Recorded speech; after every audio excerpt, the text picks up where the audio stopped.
important to acknowledge that we all have mental health. I wish that I could just run to someone and lean on her shoulder or his shoulder. And that means I'm going to die. And see that I never enjoyed my childhood, and during that adolescent period, I think for me it was not that good. I lost a lot of blood. I even remember I could not talk, and my mom even took photos. Up to date, they're still there, of which she says that they remind me of who you are. We all have mental health. It is just as important as physical health. I know mental health has really been stigmatized. No one talks about it, but it's okay to talk about it. It's okay to seek help. It's okay to actually stop and just have a moment with yourself. If you're having an issue, reach out to someone that you can trust and you can talk to. Reach out to that close friend because people are there to listen. Don't harm yourself. Don't look for ways that can hurt you. Don't go to drugs. Don't do alcoholism. But just talk to someone.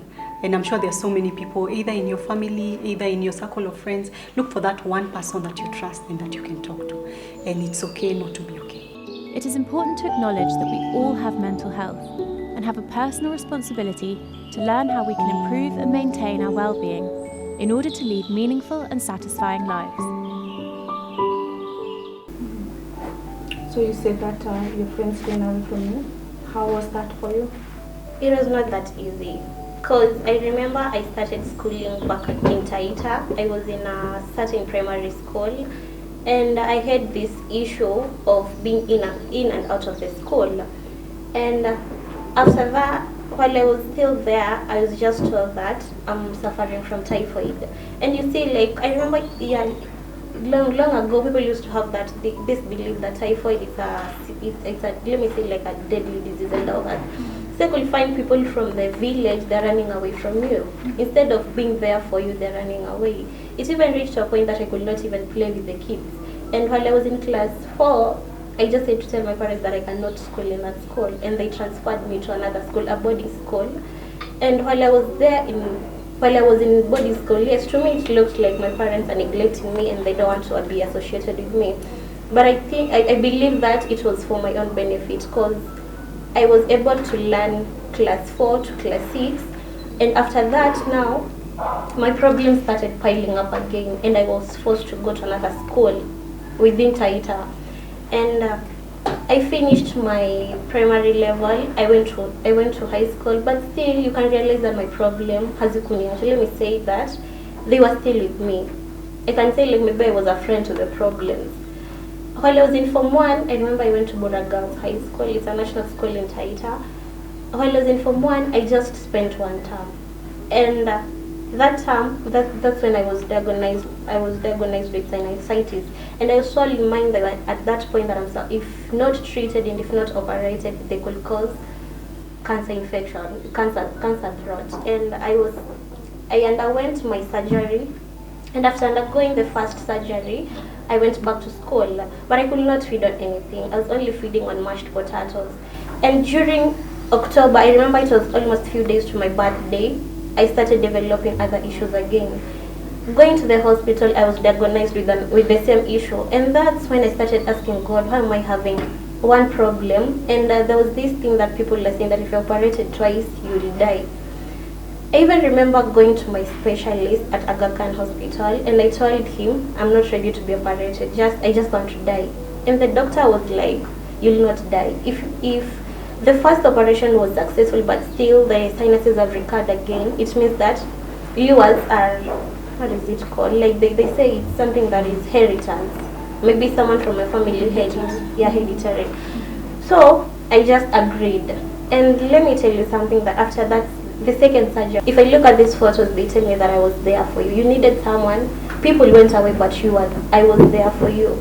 And you can realize that my performance started, like from the grade that I was getting, going back to school, my mental was not okay. My grade started reducing each day by day, because I could just sit in class and I don't know if the sinuses will come back again. Because remember that this was the second surgery, and then I was just told you cannot stay in this school, in the national school. We will be forced to take you to another school. So I was taken to an extra county school. Now you can see the level that I was going on. And going to that school, people are like, she's from a national school, why is she coming here? And in fact, we're going to show her that being in a national school does not mean anything. So that also affected me. I think during that time, I never sought help. I was just like, okay, they're talking, but I can't do anything. It's even reached to a point I could go to the principal of the previous school and I tell her, my husband is rest in peace, but she passed away. I could tell her that I'm not feeling well, and she could be like, you are pretending. That is homesickness and you're not going anywhere. And trust me, there was that week I just had to spend on the sick bed without my parents knowing that I'm not feeling well back in school.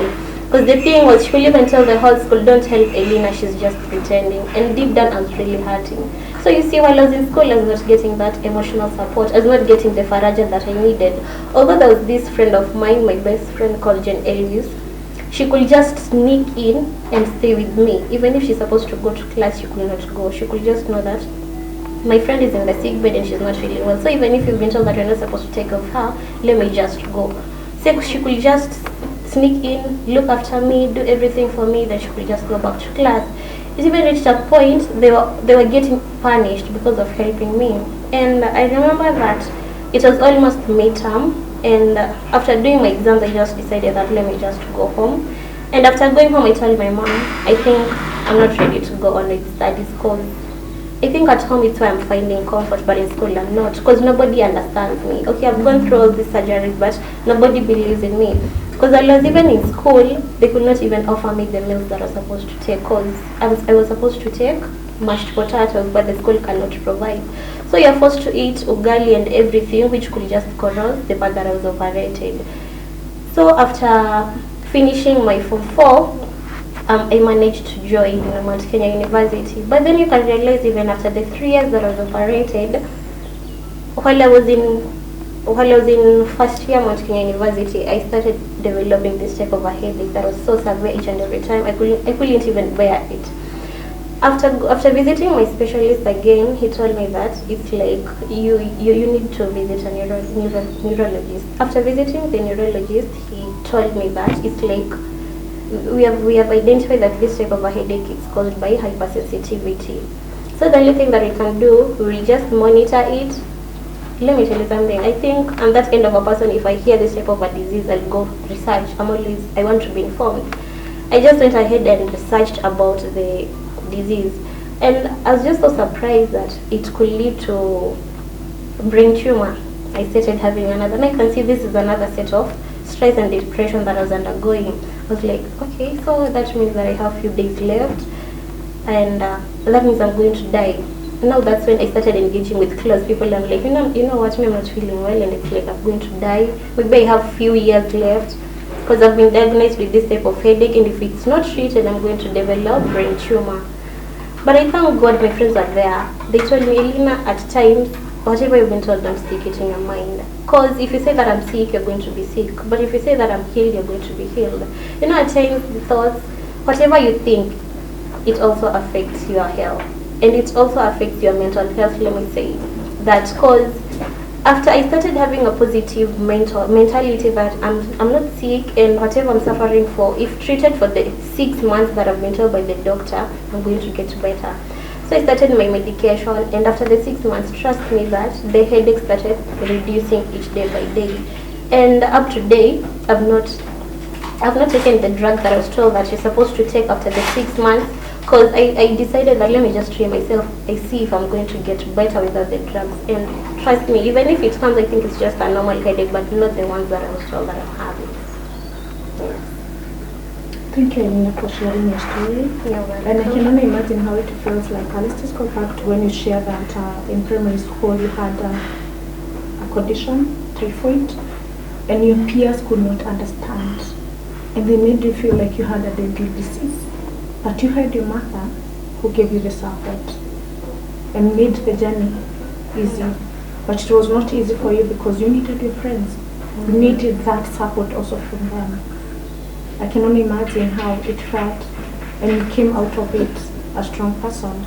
You also talk about wearing scars, medals, say that your mom took photos of you to remind you of where you've come from. And as you hear and you're narrating the story, it's like you're entering into that journey. You've gone back to the journey and you started feeling. So if you were to say that we are all as a result of what happened to us and how we were treated and what happened to us, would we be telling the truth?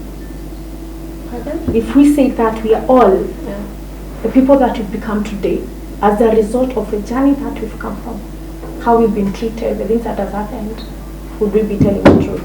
Yeah. And you say that later on, as you moved on to high school, you developed another condition whereby you had to go for an operation because you're told if you don't go for this operation, you'll die. How did that affect you mentally? What were you feeling? As I had said earlier, it really disturbed me, but during that time you can see that the mental health awareness and campaigns were not there, so I never had anyone to talk to. The only person that I could rely on was the principal, of which the principal, and I think this has always been the issue in schools, if someone comes out and says, I have a problem, I'm not feeling well, the only thing that comes in their mind is, this person is faking sickness, she just wants to go home. Of which you can even tell that majority of the schools, their students have died inside the school.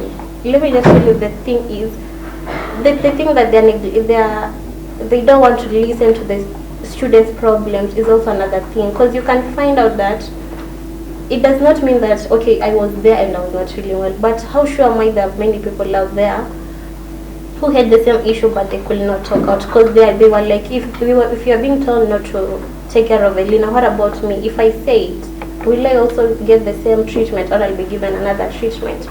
And as you can see that it really disturbed me. It really made me not concentrate on my studies, because I was like, why should I even work hard and I'm going to die in the next few years? So that's it. It really affected my grades. So you say that our physical health also affects our mental health?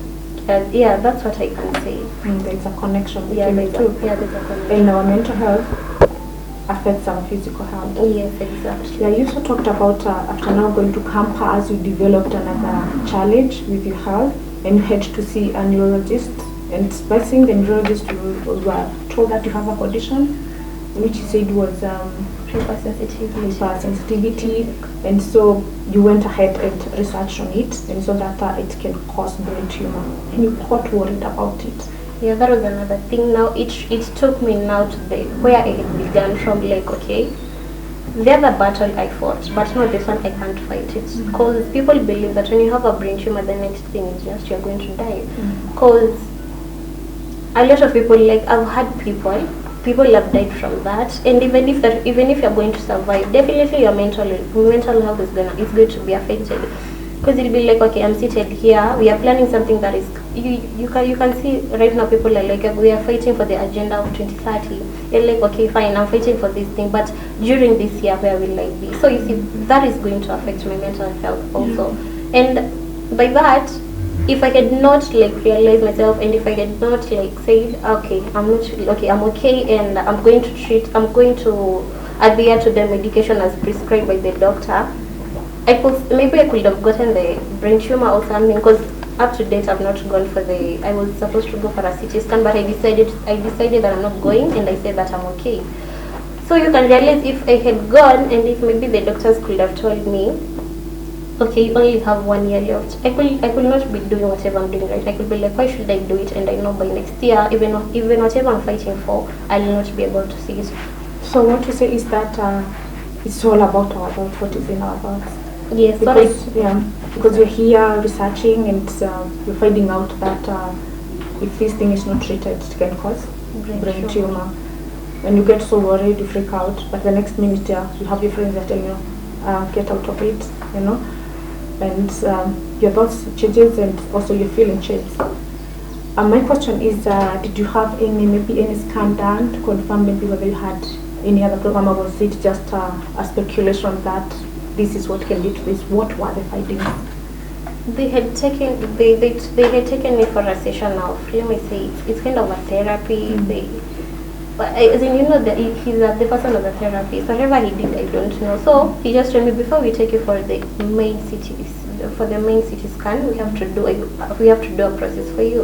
And that's when they realized I have that type of a headache. And when I went the second time and I asked him, he just smiled and he just told me, the only thing that you have to do, you have to treat this type of headache as early as possible. So I just related the two scenarios that, okay, here, say that I'm supposed to be treated as early as possible. And on the internet, I've seen that if this thing is not treated, I'm going to get brain tumor. And I was like, okay, they gave me some drugs. They also prescribed me some drugs that can treat migraines.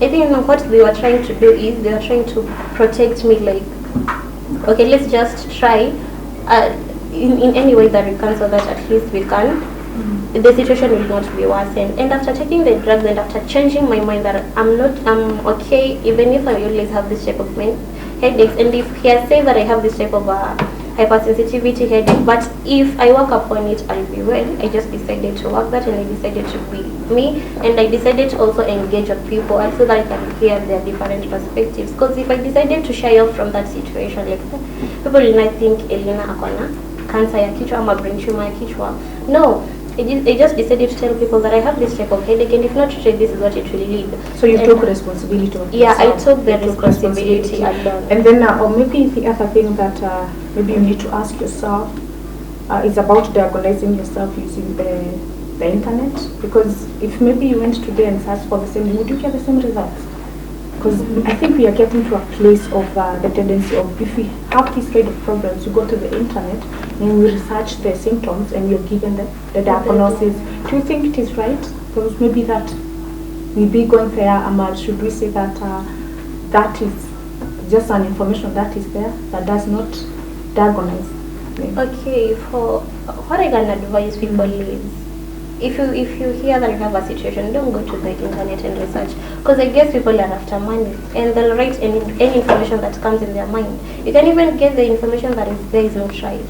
But after you, maybe let me say, maybe you've panicked or anything, you just take it the way it is. Even maybe you've read just the first line, like, okay, this disease can kill you in 1 year. Maybe upon we sure they've written something that, okay, even if this thing will cause this, but there's still treatment, and you're just going to give up because you've seen the first line that you're going to die. So I think that you should not pay keen on whatever is being written on the internet when you go to research, because people are after money right now.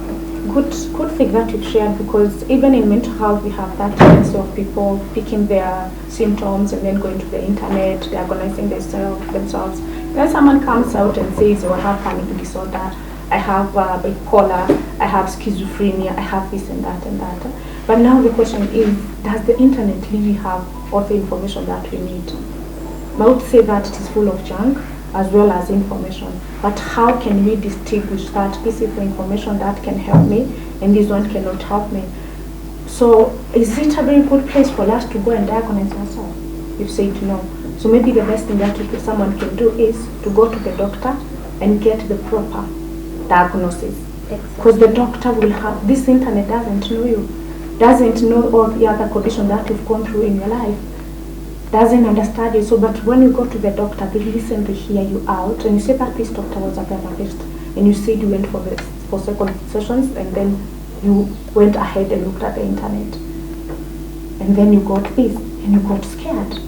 It was a big thing that this thing could lead to brain tumor. So maybe something that we can share with our viewers. Do not go to the internet and diagnose yourself. If you have a condition or you have something that you're going through, go and visit a proper professional and seek help. If it is a doctor, a therapist, if you're going through like the feelings problems, seek help. Ellyne, thank you for your time. How do you feel right now as you share your story with us? How do you feel? I think that was I believe that was a learning mile, and right now I've learned a lot. And let's say I'll always stand up to tell people that whatever situation you have, you're controlling it with your mind. But the situation, if you decide that you're going to, okay, fine, it's good to control it with your mind, but in which way are you controlling it? Are you controlling it in a positive way or a negative way? If you decide to control it in a positive way, trust me that the results will be positive also. Remember that giggle. whatever you feed the computer, it will give you. So whatever you feed your mind, if you say that I'm going to die tomorrow, God forbid, but you can even get knocked by a car. But if you say tomorrow I'll wake up, although people say, okay, we say that God is we plan, but God plans for us. But you should also have that positive mind. You know, we were brought here for a let me say a purpose, and there's no way that I'm going to die early, and God has a purpose for you. So just have a positive mind, and everything that you handle will be positive. Thank you. Very well, Elena. And you say that we should all take responsibility of ourselves. At the end of the day, it is you, it is your business. Thank you for your time. We appreciate your coming. Thank you, sir. Thank you, our viewers, for being with us up to the end. We are here and we are listening. It is important to acknowledge that we all have mental health and have a personal responsibility to learn how we can improve and maintain our well-being in order to lead meaningful and satisfying lives.